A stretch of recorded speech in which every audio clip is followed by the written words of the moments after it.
Iniciamos con nuestras clases de virología.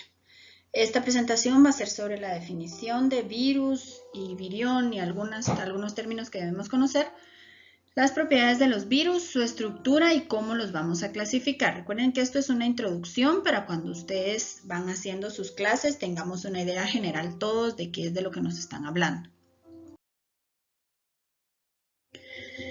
Vamos a averiguar algunos términos útiles en cuanto a virus que debemos conocer para poder hablar con propiedad de los virus. Lo primero es que tenemos que saber qué es la cápside. La cápside es una cubierta proteica que rodea el genoma viral, sea ADN o sea ARN. Va a estar hecha de proteínas, como bien dice aquí, verá, es una cubierta proteica y va a estar hecha por capsómeros. Los capsómeros son unidades morfológicas, o sea, son unidades que van a ir formando la estructura icosaédrica de la cápside. ¿Qué es un icosaedro? Pues es esta figura que tenemos acá, o esta figura que vemos acá, que tienen muchos lados, ¿verdad? O sea, un icosaedro es una figura que tiene muchos lados, muchos vértices, y cada uno de esos lados va a estar formando por estas pequeñas estructuras que son proteínas, que van a ser los capsómeros. Entonces las vemos aquí en diferentes opciones para que ustedes vayan tomando idea de cómo es cada uno de los capsómeros, ¿verdad? Estos capsómeros no necesariamente pueden ser de un solo tipo de proteína, podría ser de más, pero la cubierta, o sea, esta como estructura o esta cápsula, digamos, no es envoltura, sino que es como una cápsula, ¿verdad? Donde está metido adentro el material genético, esto se llama cápside. Después tenemos la envoltura, por eso les decía yo que no lo pensáramos así, sino que la envoltura va a ser una cubierta que va a estar formada por lípidos, son muy similares a las membranas de nuestras células porque se van a adquirir cuando el virus sale de una célula. Entonces es en la maduración viral, cuando ya el virus gema, se recuerdan que cuando hablamos de las formas de división de las bacterias y de los protozoos, una de ellas era la gemación, que es que salía como un bodoquito, como un chinchón, ¿verdad? Y de ahí va creciendo y sale. Entonces con los virus sucede lo mismo y cuando sale ese bodoquito, sale empacado en la envoltura, que es una membrana modificada. El núcleo cápside entonces es ese complejo de la cápside con el material genético. Y en los virus desnudos va a ser solo eso, la cápside con el material genético. Y en los virus envueltos o con envoltura sigue siendo lo mismo, solo la cápside con el material genético sin contar la envoltura. Los peplómeros, que es algo importante, los van a ver en algunas de las familias, son todas estas proteínas como puntiagudas. Esto es un coronavirus y vemos entonces todas las proteínas que tiene adentro, ¿verdad? Que tienen inmersas en la envoltura. Entonces, esto es la envoltura y aquí adentro está el material genético empacado en una cápsula de proteína. Entonces, toda la envoltura tiene más o menos la misma composición de una membrana. Estos peplómeros o proteínas van a ser importantes porque pueden servir pues para varias cosas. Algunos pueden ser de reconocimiento celular, otros pueden ser específicos para que el sistema inmune no los detecte. O sea, vamos a tener diferentes opciones de función aquí. Tenemos también las unidades estructurales o los protómeros. Estas van a ser unidades de proteínas que son como la base de la cápside, muy similares a lo que era un capsómero, pero el protómero va a ser como las partes con las que se hace el capsómero, ¿verdad? Y el capsómero ya va a ser lo que va a armar la cápside. Normalmente son más de una subunidad, o sea, generalmente pueden ser proteínas con estructura terciaria o cuaternaria, ¿verdad? O sea que no son simples. Y una subunidad viral es una cadena polipéptida del virus. ¿Qué significa esto? Que ya adentro de las células se está formando el virus o está como dividiéndose el virus o ya está tomado el control de la estructura celular y del metabolismo celular y se están produciendo partes del virus. dentro de la célula. Entonces, ¿qué es un virus? Son partículas infecciosas, son súper chiquitas, ¿verdad? De entre 18 a 600 nanómetros. La mayoría son inferiores de 200 nanómetros. No son visibles con microscopio. Yo no puedo detectar virus con el microscopio. O sea que si ustedes, alguien les dice que con el micro lo va a detectar, son mentiras. Eso no se puede. Y están formados por ADN o ARN y proteínas, y pues los que son envueltos también por esa cubierta de lípidos. También vamos a mencionar a los priones, que son solo proteínas, y a los mimivirus, que tienen ADN y ARN más proteínas. O sea que estos ya tienen una mezcla de las dos cosas, y esto es un tema totalmente distinto del que no vamos a hablar en las clases. Los virus son parásitos intracelulares verdaderos, obligados, y no tienen metabolismo propio. O sea que un virus es una partícula infecciosa intracelular obligada que está formada de material genético y proteína, y en algunos casos puede tener envoltura lipídica, y vamos a ver que son parásitos intracelulares porque no tienen metabolismo propio, necesitan el metabolismo de la célula para poder hacer sus proteínas, su ARN, su ADN, lo que sea. Todo lo que ellos tienen que hacer lo hacen a través del metabolismo de la célula. ¿Qué es un virión? ¿Qué es lo que vamos a encontrar en su libro? Y es de la forma en la que nos vamos a referir muchas veces al virus del que estemos hablando. Un virión es una partícula viral completa que sirve para transferir el ácido nucleico viral de una célula a otra. Quiere decir que este es el virus activo e infeccioso. O sea, si yo estornudo y tengo gripe, o coronavirus, que es lo que está de moda ahorita, ¿verdad? Yo estoy expulsando viriones porque están activos, capaces de infectar a otra persona, ¿verdad? Entonces, eso es un virión. En una vacuna podría tener un virus inactivo, o un virus, ¿cómo se dice? Que ya esté atenuado. O sea, que puedo hablar de un virus porque no está activo, no está infeccioso. ¿Cuáles son las propiedades de los virus? Los virus son agentes filtrables. Esto significa que yo puedo usar filtros para retenerlos y los puedo separar de algo. Son parásitos intracelulares obligatorios. Lo hemos repetido muchísimas veces para que se les quede. No pueden generar energía o sintetizar proteínas o nada, independientemente de la célula hospedadora. O sea, si ellos están fuera de una célula, están prácticamente muertos, ¿verdad? Los genomas virales pueden ser de ADN o de ARN, pero no de ambos. Quedamos que los que tenían ambos se llamaban mimivirus. Poseen cápside desnuda o con envoltura, y los componentes virales se ensamblan y no se replican por división. Quiere decir que yo no voy a sacar copias del virus ya armado, sino que voy haciendo cada una de las partes del virus, y el virus se va a ir armando, como que fuera un rompecabezas, pero que se arma solito. Es autoensamblable. ¿Cuáles son las consecuencias de todas estas propiedades? La primera es que no son seres vivos. No se les considera seres vivos porque no cumplen con la teoría celular. La segunda es que para sobrevivir deben ser infecciosos. Si no son infecciosos, prácticamente están muertos, ¿verdad? O sea, no logran hacer nada, si no están infectando, no están haciendo nada. Son dependientes del metabolismo celular al 100%, deben codificar los procesos que no son naturales para la célula que los hospeda. O sea, si ellos necesitan que se haga algo que la célula normalmente no hace, tienen que codificar, tener ellos los genes para hacerlo. Y deben ser autoensamblables. ¿Cuál es la estructura de los virus? Vamos a tener virus con cápside y virus con envoltura, que igual tienen cápside, pero además tienen envoltura.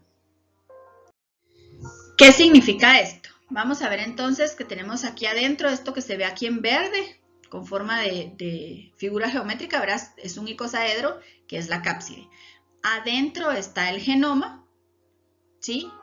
Supongamos que este caso es un virus de ADN, ¿verdad? Porque es doble. Tiene una ADN polimerasa que puede que a veces tengan sus propias polimerasas, puede que otros no. Y además tiene la envoltura, que está con sus partes lípidas y algunas proteínas saliendo, ¿verdad? Tenemos aquí otra imagen en donde vemos un virus sin envoltura que puede ser de los dos, o un virus con envoltura y con todas sus glucoproteínas aquí afuera. ¿Qué es un virión de cápside desnuda? Está compuesto por proteínas y material genético. Es estable en diferentes cambios de temperatura, frente al ácido, proteasas, detergentes, desecación y se libera mediante la lisis celular. ¿Qué consecuencias tiene esto para nosotros? La primera es que puede propagarse con facilidad. Aguanta desecación, puede volatilizarse en polvo, puede aguantar en contacto en las manos o en la ropa, puede salir por gotículas, puede secarse y seguir siendo infeccioso, puede sobrevivir en el intestino porque dijimos que sobrevivía a ácido y proteasas, puede resistir detergentes o tratamientos pobres o inadecuados de aguas residuales, o sea, yo puedo desinfectar según yo algo y seguir vivo el virus. Y lo único bueno, ¿verdad?, es que los anticuerpos pueden ser suficientes para la inmunoprotección. Esto va a ser algo importante. Tenemos entonces aquí sin envoltura, solo con su cápside, y con envoltura para que recordemos, ¿verdad? Entonces, estos serán resistentes a un montón de cosas porque es una cubierta de proteína, entonces prácticamente es como una cápsula sellada, ¿verdad? Entonces ellos están empacados en su nave espacial aquí y no pasa nada. Pero ¿qué pasa si ya son con envoltura? Si son con envoltura, entonces vamos a tener que está formado ya por una especie de membrana formada de lípidos, tiene glucoproteínas y además sus proteínas y material genético propios, ¿verdad? Dentro de las propiedades que les da el tener envoltura es que es sensible frente al calor, o sea, no resiste el calor, ni el ácido, ni los detergentes, ni la desecación, porque con el calor los lípidos cambian su estructura y pierden propiedades. Con los ácidos también. Los detergentes deshacen los lípidos y cuando algo se seca, un lípido se seca, pues también pierde su consistencia, ¿verdad? Para poder tener esta membrana, los virus van a modificar la membrana celular durante la replicación, o sea, cuando toma control de la célula, modifica la membrana celular para que ya le sirva a él. Y se va a liberar por medio de gemación y también por lisis celular, o sea que no necesita matar a la célula para empezar a liberar virus. ¿Qué consecuencias tiene esto? Bueno, la primera es que debe permanecer húmedo. La otra es que no necesariamente sobrevive en el aparato gastrointestinal. Por supuesto que hay excepciones a todo, ¿verdad? Puede propagarse en gotículas, secreciones, trasplantes, transfusiones. ¿Por qué? Porque debe permanecer húmedo, entonces aprovecha todos estos medios de transmisión. No necesita destruir las células para propagarse. Para la protección y destrucción de nuestro cuerpo necesitamos anticuerpos y respuesta celular. O sea, tiene que haber una respuesta inmune ya mediada por células. Y la inmunopatogenia se debe a reacciones inflamatorias y a hipersensibilidad hacia el virus, ¿verdad? Lo que está haciendo con las células y cómo las está modificando. Tenemos entonces aquí cómo se ve un virus envuelto, ¿verdad? Con su capsómero adentro, con sus capsómeros aquí adentro, con su cápside aquí adentro y su material genético. Aquí vemos uno desnudo, ¿verdad? Con su cápside y su material genético, perdón por esa interrupción. Y aquí vemos, este es un virus especial. Este que tenemos aquí es un bacteriófago. Y es muy interesante porque tiene esta estructura como de nave espacial, ¿verdad? Y aquí tiene puntos de anclaje. Y lo interesante de este virus es que lo vamos a poder usar en ingeniería genética porque se puede sacar el material genético del virus, meter otro material genético y yo lo puedo teledirigir, o sea, puedo modificarlo y dirigirlo hacia donde yo quiera para que inyecte su material genético y es una de las herramientas, digamos, para la ingeniería genética con virus. Clasificación básica. Yo tengo virus simples o desnudos y virus con envoltura, de los que hemos estado hablando desde el principio de la clase. Simples, solo cápside, con material genético obviamente, y con envoltura, pues la cápside empacada en esa como membrana. ¿En qué se basa la clasificación de los virus o del virión? Tienen ustedes en su libro, ¿verdad? Cada una de estas razones, digamos, ¿verdad? de las formas de clasificación. Cuando hablamos de morfología es cómo es, ¿verdad? ¿Cuál es su estructura? ¿Qué tipo de forma tiene? A todo esto me refiero cuando yo hablo de morfología, ¿verdad? Del virión. Entonces va a ser importante que yo sepa cómo es, si es redondo, si es cuadrado, si es icosaédrico, si tiene picos, si tiene... Todo esto es súper importante. Después yo tengo cómo es su genoma. Si es ADN, si es ARN, cuántos genes tiene, qué tipos de genes son los que tiene, para qué codifican. Todo eso me va a ayudar. Después, cómo se organiza. Si están organizados todos los genes ordenados, de qué forma, cómo se va a replicar, cómo va a ordenar, si va a ser transcripción inversa o si va a usar solo el proceso de traducción en las células. O sea, todo esto importa. Después yo tengo que ver las propiedades de las proteínas virales. ¿Cómo son? ¿Me sirven para formar antígenos? ¿Me sirven como antígenos para formar anticuerpos? ¿No me sirven para esto? ¿Cómo son las proteínas que lo forman? ¿Qué propiedades antigénicas tiene el virus como tal? ¿Cuáles son las propiedades físico-químicas del virión? Y aquí es importante que sepamos cuánto pesa, qué de pH resiste, cuál es su densidad, etcétera, etcétera. Y por supuesto las propiedades biológicas. Y esto incluye quién es su hospedero principal, quiénes pueden ser vectores o si no tiene vectores, cuál es el tropismo que tiene, ¿verdad? O sea, cuáles son sus células diana o su tejido diana. Y entonces, en base a esto, yo ya tengo ejemplos aquí. En base a estructura, por ejemplo, por tamaño, yo puedo hablar de picornavirus. Si es por morfología, puedo hablar de togavirus. Si es en base al tipo de ácido nucleico que tiene, otra vez mencionamos al picornavirus. Entonces tenemos pico, es pequeño, RNA, virus de RNA. Togavirus se refiere a los primeros virus envueltos que se descubrieron o con envoltura. En cuanto a sus características bioquímicas, es todo lo que hablamos de su genética, de las proteínas, de todo lo demás, y es la forma o la base de la taxonomía actual. Esto es algo importante. También los podemos agrupar o clasificar por el tipo de enfermedad. Entonces, los virus de la hepatitis, los virus de la encefalitis, los virus de la gripe, los virus de la influenza, ¿verdad? O sea, dependiendo de qué sea lo que causen. Y también la forma de transmisión, si es por transmisión sexual, por ejemplo, el virus de transmisión sexual, o los arbovirus, que van a ser virus que se transmiten por vectores, que tienen insectos como vectores. O voy a tener virus que son respiratorios, por ejemplo, ¿verdad? Entonces, por la forma de transmisión.